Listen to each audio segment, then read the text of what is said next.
Hey y'all, my name is Madi Cheever. I'm a registered dietitian nutritionist, certified health education specialist, type 1 diabetes specialized coach, and the face and founder of Type 1 Type Fun. And I also live with type 1 diabetes. I share stories, resources, and tips to make diabetes management easier and a lot more relatable and fun. Today, we are joined by Michelle Hale, founder of Global Diabetic and a global type 1 diabetes advocate who's lived on 5 continents, summited Kilimanjaro, and defined what thriving with diabetes really looks like. Michelle, welcome. Thank you for having me. I am so glad to have you today, and I am excited because I feel like every few months we get to reconnect, whether it's on video or in person. It's been, what, 4 months? Yeah, Yeah. since the, diabetes conference. Yes, absolutely. And I know we both have so many things going on in the background. So I'm really excited to have you here and to get to explore a little bit about your story and perspectives with everyone listening. So, actually, I know that you were diagnosed at 14 years old, right? Yes, Yeah. the Yeah, teenage. me too. Boom, right there, besties. And so I'm always curious about people's experience. So, what do you remember most about your early experience and how has that shaped you? Mm. It's crazy to go back, it's almost been 28 years. So getting diagnosed at 14 years of age, I was, um, too old to be considered a child and too young to be considered an adult. So I really was in this middle kind of space where I didn't get to go to camp, adult camp, or go to kids camp, and I just felt really, really alone.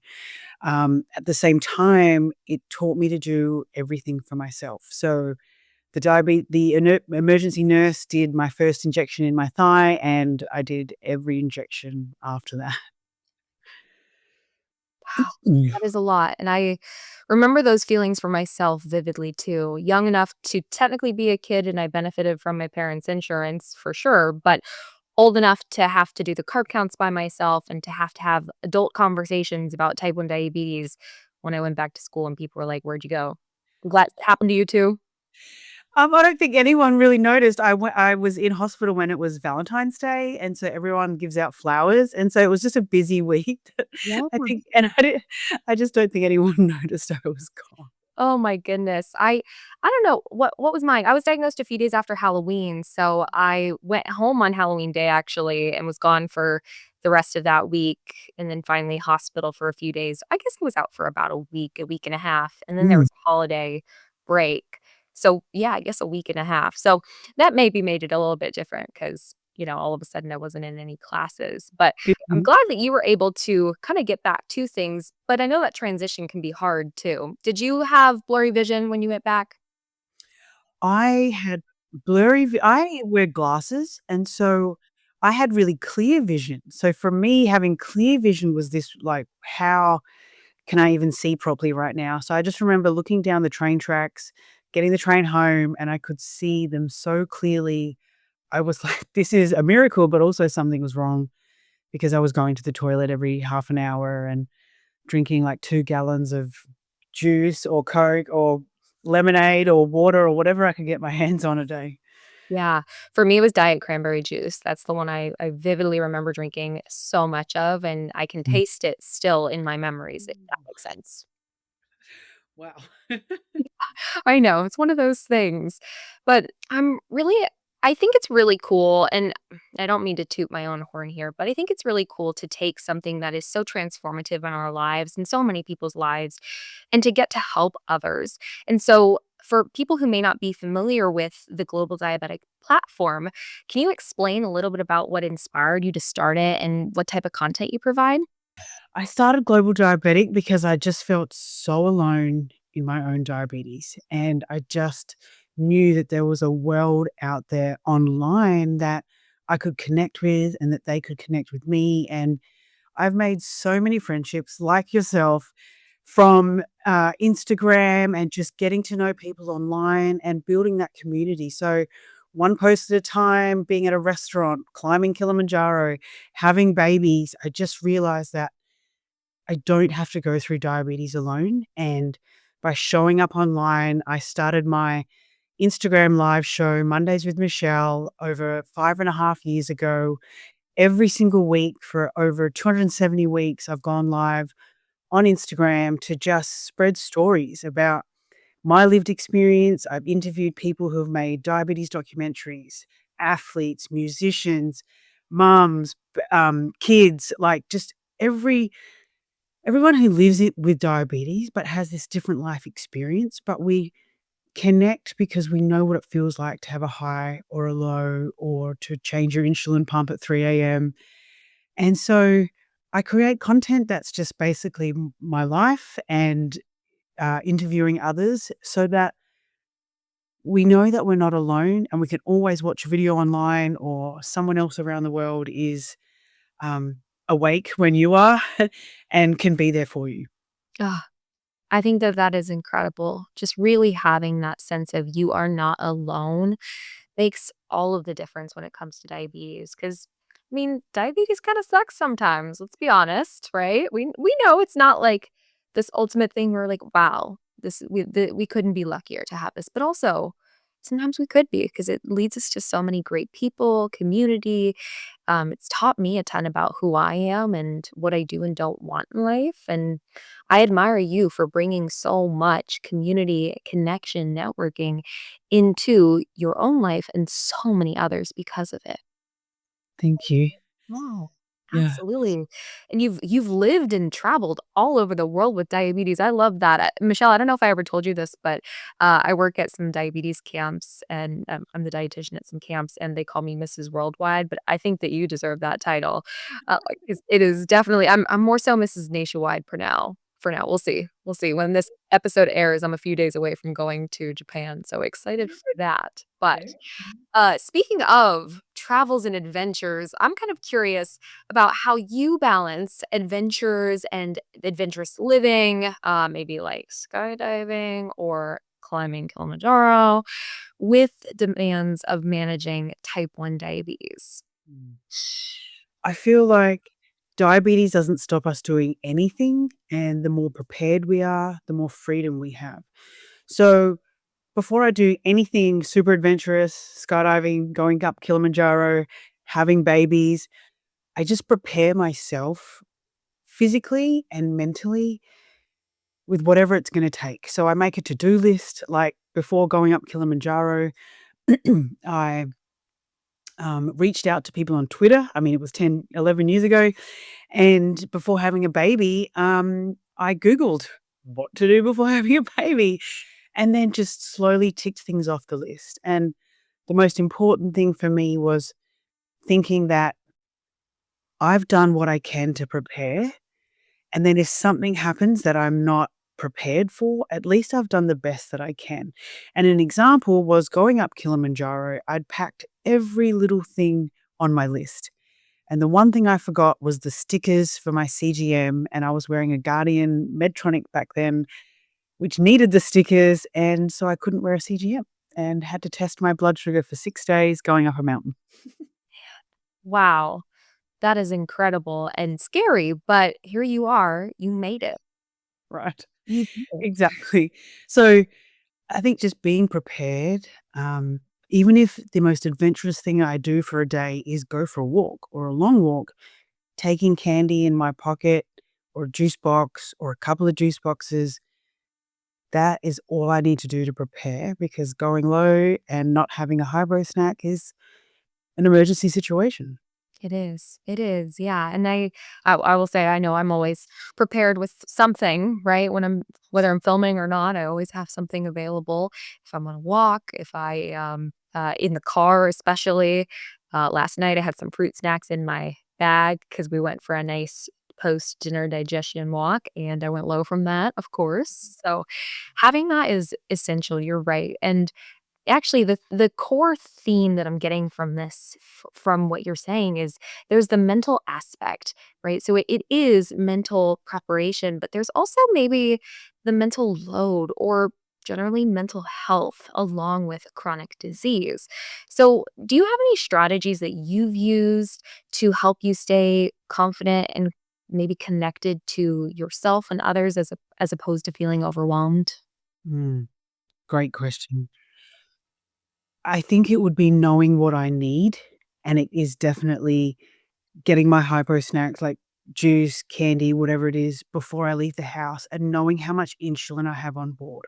So if my husband at the last minute says, "Let's go for a walk," and we've just eaten and I've given a full bolus for the meal, I have to speak up for myself and say, "We can't go right now," or "Let's go in 20 minutes," or "Just give me 5 minutes to pack a bag so that I can get what I need," because if I don't say that and I just walk out the door, then I'm the one who's trying to get candy in my mouth while we're going for a walk, so I'm trying to do something healthy, but then I'm trying to fix this hypo while we're doing it. So, speaking up for myself is the biggest thing in all walks of life, and especially diabetes, that, um, I would say would be the biggest thing that I've needed to do. Yeah. Absolutely. Finding your voice is that's one of the things that I actually appreciate most about diabetes is I feel like I found my voice because of it, or Mm. maybe in spite of it, I don't know. But I think speaking of finding our voice, I know we are both very vocal about wearing our supplies, your CGM, your pump, whatever it may be. It doesn't make you lesser, it doesn't make you less beautiful, it doesn't make you less worthy. And I'm just kind of curious, have you noticed any specific impacts on being so open and visible about diabetes? Oh, absolutely. I love this question because sharing a pregnant photo of myself, with my diabetes gadgets, I was pregnant with our first son. A woman in the Philippines showed her then boyfriend, "Look, I can have a baby too." And she got married to him, she showed his parents this photo, and she messaged me and said, "I had a baby because of you." I'm gonna cry. Like, and that's not the only story. So there are women on this planet that have gotten pregnant, that have endured and enjoyed their type 1 while they've been pregnant, and there are babies on this planet because I've shared these stories. And so I realized that it's more than just content, it's creating community and helping people overcome their fears and realize that they can do anything with type 1 diabetes. Man, I just have to a round of applause for that. I think it is so Yeah. cool that we're in this position to get to inspire and create change, and you have indirectly helped create so much beautiful life and long, happy, healthy lives that are balanced, right? And we have fun and we get to live our lives. We get to go to the places and do the things, and diabetes doesn't stop us. I love that you said that too. And so speaking of diabetes not stopping us, is there a common misconception about T1D that you wish more people understood? Ooh, yes. First of all, type 1 diabetes is not caused by lifestyle. It's not caused by just sitting down and, not exercising.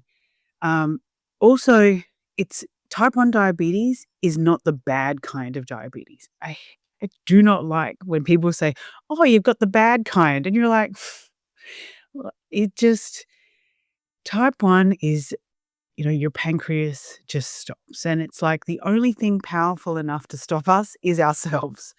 And that goes with so many things in life. Our limiting beliefs can stop us from doing an activity or stop us from wanting to travel. But when we find the right community and we arm ourselves with information and a to-do list and how we can be prepared, we can achieve anything. Like, there's literally nothing we can't do living with type 1 diabetes. That is so true, and it's so inspiring, and it's so like, diabetes sometimes I don't know if you ever feel this way or if I'm even gonna articulate myself in a way that makes sense, but sometimes diabetes makes me feel like I'm in a bubble, and I'm just like, "Okay, food, insulin, carb count, blood sugar, technology, all these things," but then thinking about the fact that I can literally do anything, do any career, live any life, go anywhere, and still be successful with that bubble idea, it pops the bubble for me in the best way, and it allows me to just take that breath of air and take up the space that I want to in this world. Did that make sense? I don't know if that does. Totally. It's like if you feel like you're in a bubble and you're just a drop in the ocean, it's like the ocean is in every drop. And so we can live these amazing, great lives by really using diabetes as an invitation to take care of ourselves. Now, I can say that sitting here after 28 years and really taking care of myself for the last 10 or, before having babies. But before that, I ignored my diabetes. And my dream is that no one ignores that part of themselves or any part of themselves. And so, this journey that we go on to helping heal ourselves emotionally, mentally, physically from diabetes and that mental load, that invisible load that we carry, I really know that this community and your platform and the information that you share can help heal these parts of ourselves that were just like what we wanted to ignore. And now I feel like we can pay it forward.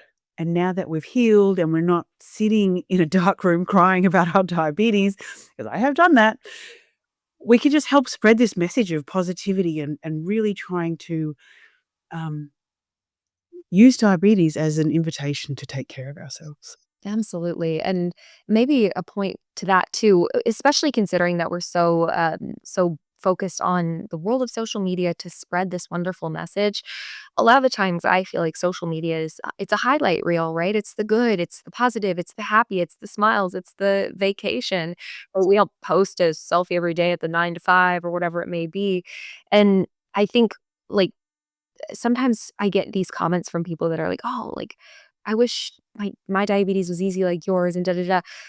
I was up at 11:30 PM. I go to sleep at like 8:30, okay, I'm an early bird, but up at 11:30 changing a pump that ran out of insulin, and I ran out of insulin and a meal, and I was stressed for hours at a sporting event, right? There's so many things that happen.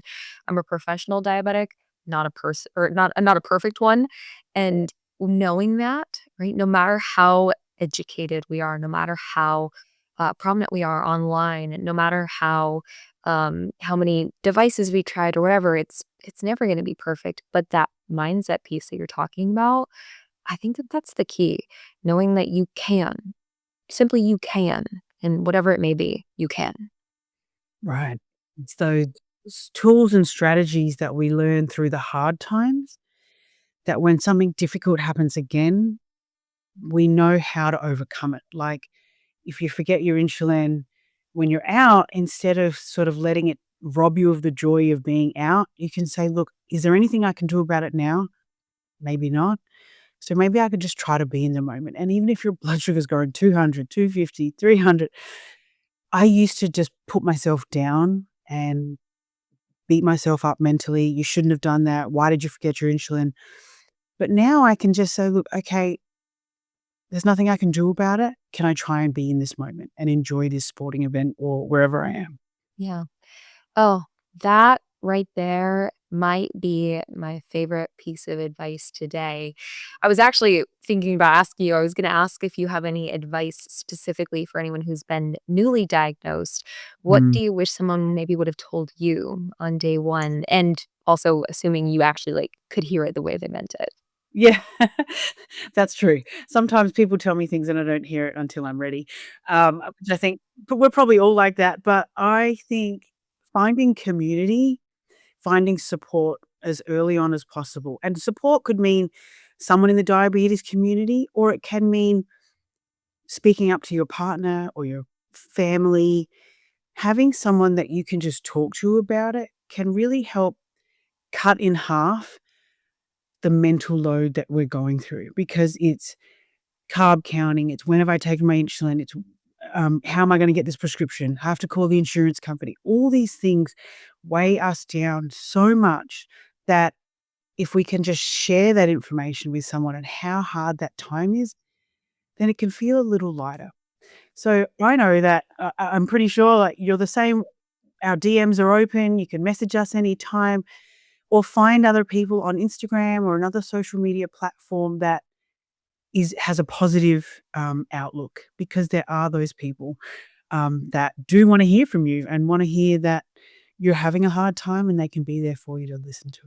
Yeah, absolutely. And I love that you are so connective and so focused on making sure that people are connected, right? We try to connect too, but there's only so much we can do. You got to find us too, okay? And we want you to find us. So I think my final question is a two-part. Now, of course, we'll have some info in the show notes, but what is next for Global Diabetic? And of course, please make sure people know where they can find you. Oh, what's next for Global Diabetic? I've been saying this forever, but I want to start my podcast and YouTube. I go live. Yeah, I go live every week on Instagram at Global Diabetic. That's GLOBAL Diabetic. Um, and I go live every week for Mondays with Michelle because I just want to help inspire you to live a happy, positive life while living with this condition. And I have my own fears, right? Like doing the podcast and YouTube channel, I feel like it has to be perfect. Yet all I have to do is upload videos and a podcast, and it's not as scary as I think. And so the community is showing me how much strength I have within as well. So you can find me at Global Diabetic on Instagram. That's the main platform for now, but watch out for 2026.